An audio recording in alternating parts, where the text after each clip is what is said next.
नमस्कार.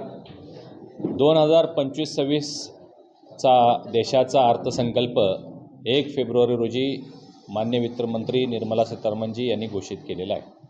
मी माननीय वित्तमंत्री निर्मलाजींचं मनपूर्वक अभिनंदन करतो, कारण त्या पहिल्या महिला वित्तमंत्री आहेत ज्यांनी सलग 8 वेळा अधिवेशनामध्ये बजेट सादर केलेलं आहे आणि एक नवीन रेकॉर्ड कायम केलेला आहे.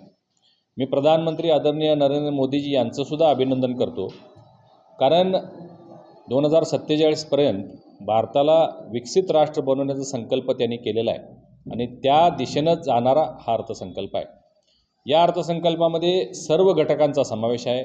शेतकरी, युवा, महिला आणि गरीब. त्याचबरोबर यावर्षी इन्व्हेस्टमेंट खूप मोठ्या प्रमाणात विविध क्षेत्रामध्ये करण्याची घोषणा झालेली आहे. एक्सपोर्टसाठी खूप मोठ्या प्रमाणात अनुदान देण्यात आलेलं आहे. वेगवेगळ्या सेक्टरमध्ये शिक्षणासाठी असेल, आरोग्यासाठी असेल, मोठी आर्थिक तरतूद केलेली आहे. आणि सगळ्यात महत्त्वाचा निर्णय किंवा मोठी घोषणा जी झाली ती म्हणजे सर्वसामान्य लोकांच्यासाठी 12 लाख रुपयेपर्यंतचं ज्यांचं इन्कम आहे ते टॅक्स फ्री करण्यात आलेलं आहे.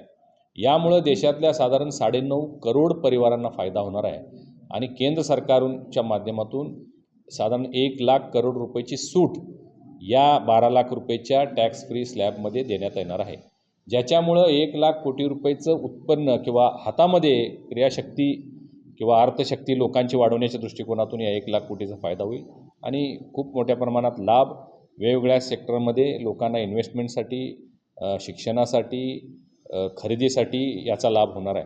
अशा अनेक बाबीतून एक परिपूर्ण अर्थसंकल्प घोषित करण्यामध्ये आपलं सरकार यशस्वी झालेलं आहे, आमचं सरकार यशस्वी झालेलं आहे, ज्याचा लाभ देशभरातल्या नागरिकांना होतो आहे.